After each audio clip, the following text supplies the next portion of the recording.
कैसे हैं आप सभी। स्वागत है आप लोगों को मेरे YouTube चैनल पे। तो चलिए एपिसोड स्टार्ट करते हैं, लेकिन इससे पहले अगर आप लोगों ने पिछले एपिसोड नहीं देखा है तो जाकर उसे देख ले और हमें बताएं कि आपको किसके वाइफ के ऊपर डिटेल वीडियो पहले चाहिए। ठीक है, तो चलिए एपिसोड स्टार्ट करते हैं। एपिसोड की स्टार्टिंग में हमें दिखाया जाता है इस बार चेन जियांग ने एक साथ बहुत सारे लोगों का ट्रू की को एब्जॉर्ब कर लिया था। उसमें से दो लोग ट्रू मास्टर रेलम की 5th लेवल के भी थे।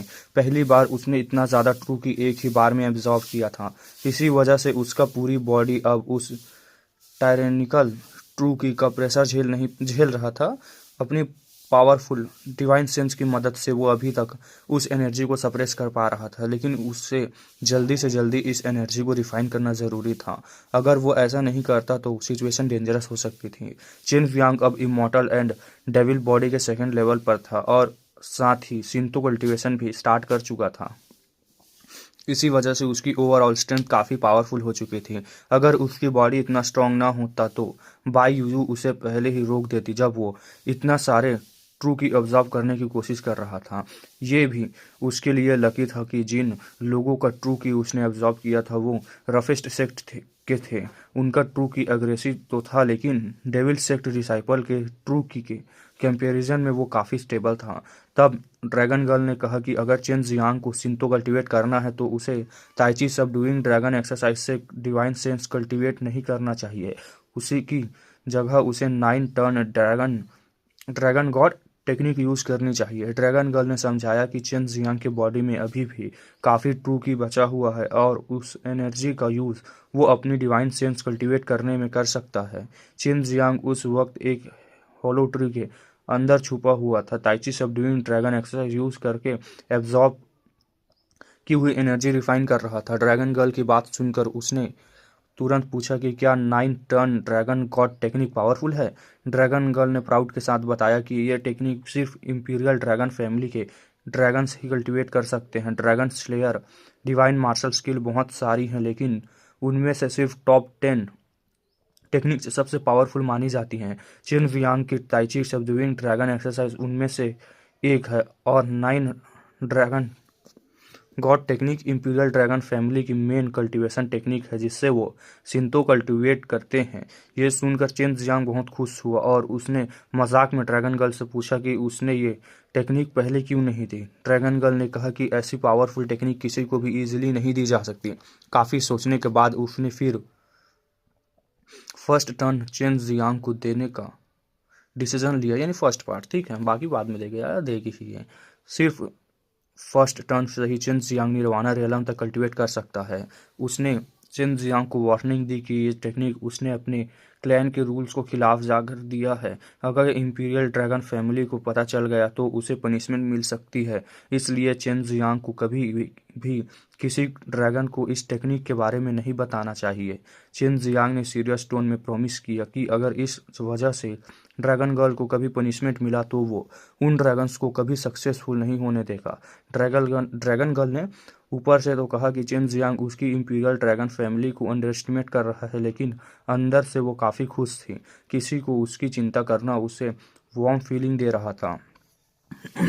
थोड़ी देर बाद चेन जियांग के माइंड में 9 टर्न ड्रैगन गॉड टेक्निक के बहुत सारी इन्फॉर्मेशन ट्रांसफ़र हो गई। सिर्फ फर्स्ट टर्न की इन्फॉर्मेशन ही इतनी ज़्यादा थी कि नॉर्मली उसे सीखने में बहुत लंबा टाइम लगता, लेकिन चेन जियांग ने तुरंत कल्टीवेशन स्टार्ट कर दिया। उसके बॉडी में बहुत सारा ट्रू की सर्कुलेट होने लगा जो उसके मेरिडियंस, बोन्स और मसल्स को वॉश कर रहा था और उसके बॉडी को और स्ट्रॉन्ग बना रहा था। इस प्रोसेस से पूरे ट्रू की और स्पिरिचुअल पावर जनरेट होने लगी थी।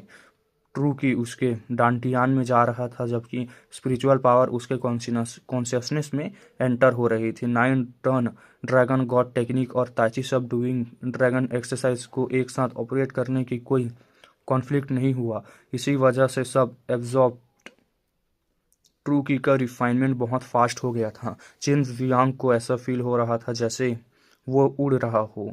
जब उसने अपना कॉन्शियसनेस में डिवाइन सोल को ग्रो करते देखा तो उसे बहुत कंफर्टेबल फीलिंग महसूस हुई। चेन जियांग ने सीक्रेटली डिसाइड किया कि जब वो सारा ट्रू की रिफाइन कर लेगा तो ड्रैगन गर्ल को ट्रू एलिमेंटल डांस देगा।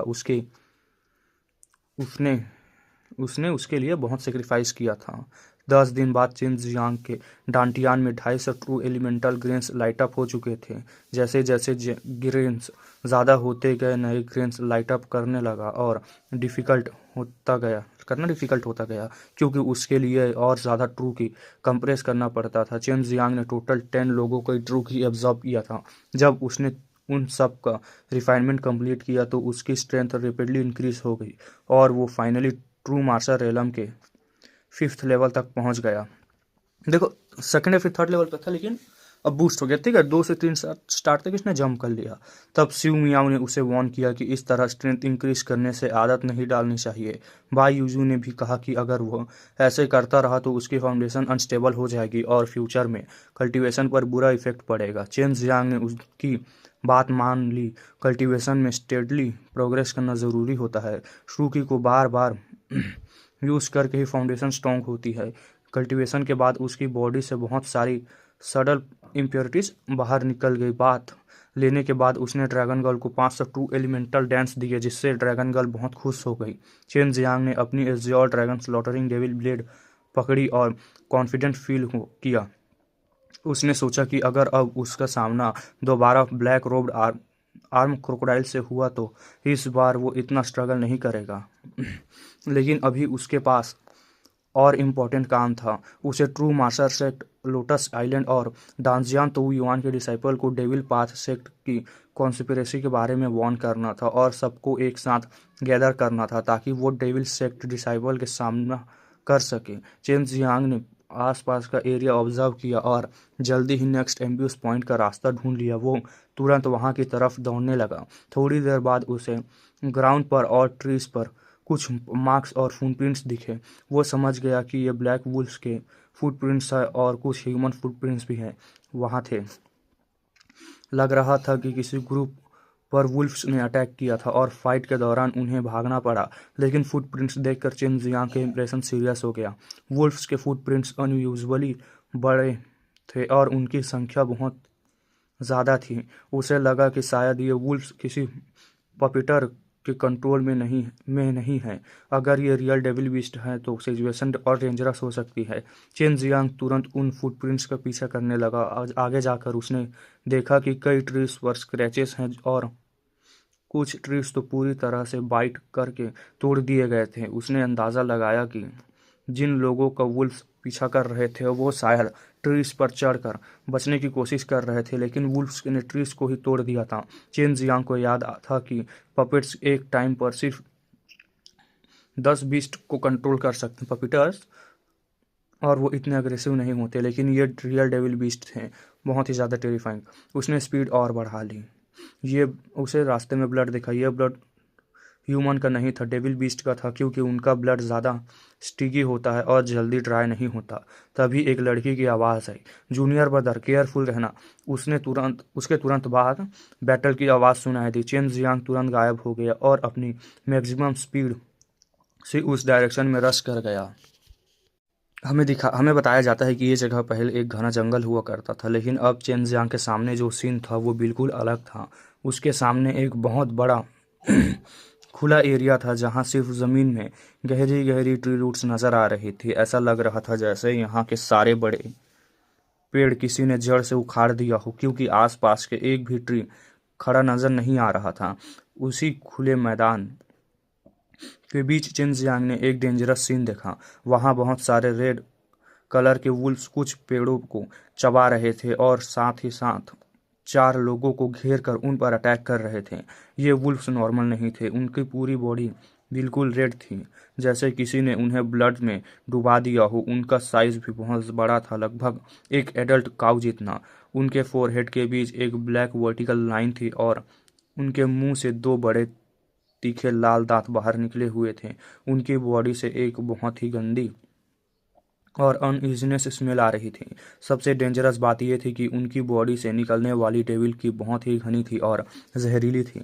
चेन जियांग ने पहले जो ब्लैक वुल्फ्स देखे थे उनसे भी ज़्यादा पावरफुल डेविल की इन रेड वुल्फ्स के अंदर से निकल रही थी। चेन जियांग धीरे से बोलता है, ये तो ट्रू मार्शल सेक्ट के डिसाइपल्स हैं। 3 लड़के और एक लड़की, और 3 लड़के का अपीयरेंस काफ़ी हैंडसम था और जो लड़की थी वो बहुत ही खुश खूबसूरत थी और ग्रेसफुल लग रही थी, लेकिन इस वक्त उनकी कंडीशन बहुत बुरी थी। उनके पूरे बॉडी पर ब्लैक ब्लड लगा हुआ था और उनके उनमें से एक लड़का की लॉन्ग स्वॉर्ड भी टूट चुकी थी। चेन जियांग एक पल के लिए सोच में पड़ गया। उसने पहले भी बीस्ट मार्शल सेक्ट और प्राउड स्वॉर्ड सेक्ट के डिसाइपल को बचाया था, लेकिन बाद में वही लोग उसे मारने की कोशिश करने लगे। इसीलिए अब वो सोच रहा था, क्या इन लोगों को बचाया जाना चाहिए या नहीं। तभी सू मियाओं की वॉइस उसके माइंड में आती है। वो कहती है, उन्हें बचा लो, तुम्हारे लिए ये कोई बड़ा काम नहीं है, और अब तुम्हारी स्ट्रेंथ भी इतनी हो चुकी है कि अगर बाद में ये लोग तुम पर अटैक करें तो तुम है डरने की ज़रूरत नहीं है।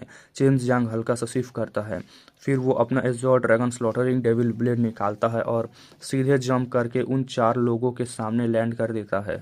जैसे ही उनके सामने आता है, चारों एक साथ शॉक में चिल्लाते हैं। चेन जियांग, उनके चेहरे पर तुरंत पैनिक आ जाता है और वो 2 कदम पीछे हट जाते हैं। चेन जियांग उनकी तरफ देखकर हल्का सा स्माइल करता है और काम वॉइस में बोलता है, रिलैक्स, मैं तुम्हें मारने नहीं आया हूँ। चेन जियांग उनके एक्सप्रेशन देखकर समझ गया था कि ये 4 लोग उन लोगों जैसे नहीं हैं जो उसे देखते ही मारना चाहते थे। एक और सरप्राइजिंग बात यह थी कि इन चारों में सबसे स्ट्रांग वो लड़की थी जो ट्रू मार्शल एलम के 3rd लेवल पर थी, बाकी 3 फर्स्ट लेवल पर थे। चेन जियांग थोड़ा फ्राउन करता है और कुछ पूछता है, क्या तुम्हारे ट्रू मार्शल सेक्ट में कोई 5th ट्रू लेवल का मार्शल आर्टिस्ट नहीं है या डिसाइपल नहीं है। लड़की गुस्से और मजबूरी के साथ बोलती है, लेकिन डीन को लगता है हम बेकार हैं, इसलिए हमें यहाँ भेज दिया। उसकी वॉइस में क्लियरली फ्रस्ट्रेशन थी। बाकी 3 लड़के भी उतने ही दुखी लग रहे थे। तभी अचानक रेड वुल्फ का पूरा पैक उनकी तरफ झपटा। चेन जियांग तुरंत मुड़ता है और अपनी ब्लेड जोर से स्विंग करता है। ब्लेड के टिप से एज़ोर लाइटनिंग फूट पड़ती है। वो लाइटनिंग एक बड़े बड़े ब्लेड की तरह शेप लेकर जमीन पर गिरती है। एक ही स्ट्राइक में 100 से ज़्यादा रेड वुल्फ्स का सर कट जाता है। ये वुल्फ स्ट्रांग जरूर थे, लेकिन चिन जियांग और उसके एज़ोर स्लॉटरिंग ब्लेड के सामने उनकी कोई औकात नहीं थी। फिर चिन जियांग जल्दी से चिल्लाता है, जब मैं 3 तक गिनूं तो पूरी ताकत से जंप करना, ज़मीन से दूर हो जाओ। वो गिनना शुरू करता है, 1 2 3 और जंप। चारों डिसाइपल को समझ नहीं आता कि चेन जियांग क्या करने वाला है, लेकिन वो फिर भी उसकी बात मानकर जंप कर देते हैं। चेन जियांग भी उनके साथ हवा में जंप करता है। नीचे रेड वुल्फ फिर से उनकी तरफ दौड़ते हुए आ रहे थे। तभी हवा में चेन जियांग एक पाम से एक स्ट्राइक चमकदार एज़ोर ऑरा निकलती है। वो जोर से गरजता है और अपनी पाम को नीचे जमीन की तरफ मार देता है। तुरंत एक जाइगेंटिक एज़ोर पाम हवा में बन जाती है। वो पाम तूफान की तरह नीचे गिरता है और पूरी ज़मीन को हिला देता है। बूम की एक्सप्लोजन होता है, इतना लाउड होता है कि सबके कान गूंज उठते हैं। ज़मीन पर बड़े बड़े क्रैक्स पड़ जाते हैं। शॉक वेव्स इतनी पावरफुल होती हैं कि आसपास के बड़े ट्रीज भी गिरने लगते हैं। नीचे रेड वुल्फ्स की दर्द भरी चीखें सुनाई देती हैं। जब चारों डिसाइपल वापस ज़मीन पर लैंड करते हैं तो उनके सामने एक छोटा सा माउंड बन चुका होता है, टीला समझ लो, गड्ढा टाइप का। ज़्यादातर रेड वुल्फ उसके नीचे मिट्टी में दब चुके थे। वो लड़की गहरी सांस लेती है, फिर रिस्पेक्ट से अपने हाथ जोड़कर कहती है, चेन जियांग, हमें बचाने के लिए धन्यवाद। बाकी 3 लड़के भी उससे बार बार थैंक यू बोलते हैं। उनकी आंखों में अब डर नहीं बल्कि रिस्पेक्ट और एडमिरेशन था। उनकी एज भी चेन जियांग के आसपास की ही थी। शायद चेन जियांग उनसे थोड़ा छोटा था, लेकिन फिर भी उसकी स्ट्रेंथ इतनी टेरिफाइंग थी कि एक पाम अटैक से उसने उन वुल्फ्स को ख़त्म कर दिया था। चेन जियांग स्माइल करता है और बोलता है, चलो पहले यहाँ से निकलते हैं। फिर वो उन्हें साथ लेकर चल पड़ता है। चलते हुए चेन जियांग उन्हें डेविल पाथ सेक्ट की कॉन्स्पिरेसी के बारे में बताता है। यह सुनते ही चारों डिसाइपल शॉक में हो जाते हैं। चेन जियांग को पता चलता है कि ये चारों अपने सेक्ट में कोई खास स्टेटस नहीं रखते। उनका डीन स्ट्रॉन्ग डिसाइपल को डेथ से डरता है, मतलब स्ट्रॉन्ग डिसाइपल नंबर ऐसा था, ठीक है, इसलिए उसने इन्हें यहाँ भेज दिया था। चेन जियांग उन्हें काम करते हुए कहता है, चिंता मत करो, अगर हम सब मिलकर काम करें तो हम यहाँ से जिंदा निकल सकते हैं। लड़की फिर धीरे से बोलती है, थैंक यू चेन जियांग। एक छोटा लड़का हंसी के साथ बोलता है, चेन जियांग, हमने सुना है तुम बहुत बुरे हो, एक डेंजरस डेविल जैसे पर्सन, लेकिन तुम तो बिल्कुल अलग निकले। चेन जियांग शांत टोन में कहता है, जब कोई मुझे अटैक नहीं करता तो मैं भी किसी पर अटैक नहीं करता। तुम्हारे सेक्ट के लियू शाओयुआन ने पहले मुझे मारने की कोशिश की थी, उनसे उनके बाद बोंटी की वजह से बाकी लोग भी मुझ पर टूट पड़े। एक और लड़का बोलता है, बहुत ग्रीडी लोग हैं और एरोगेंट हो गए हैं, इसी वजह से इतनी प्रॉब्लम्स हो रही है। चेन जियांग फिर उन्हें वार्न करता है, एक बात याद रखना, जब तुम वापस जाओ तब ट्रू मार्शल सेक्ट जाओ तो ये मत बताना कि मैंने तुम्हें बचाया, वरना तुम्हारे डीन और ल्याओयू साओयून तुमसे और ज़्यादा नफरत करेंगे। लेकिन लड़की तुरंत गुस्से से बोल पड़ती है, नहीं, अगर मैं जिंदा बच गई तो मैं ट्रू बीस्ट मार्शल सेक्ट छोड़ दूंगी। उन लोगों ने हमें इंसान तक नहीं समझा। बाकी तीन भी उसकी बात से एग्री करते हैं। उसके उनके दिल में भी सेक्ट के लिए गुस्सा भर चुका था। यह सुनकर चिन जियांग की आंखें चमक उठती हैं। वो हंसते हुए बोलता है, अगर तुम्हें ट्रू मार्शल सेक्ट छोड़ने के बाद कहीं जगह न मिले तो एक्सट्रीम मार्शल सेक्ट में मुझे ढूंढ लेना। तो इस एपिसोड को यहीं तक रखते हैं गाइस, मिलते हैं नए एपिसोड के साथ, तब तक के लिए bye bye, see you in next episode.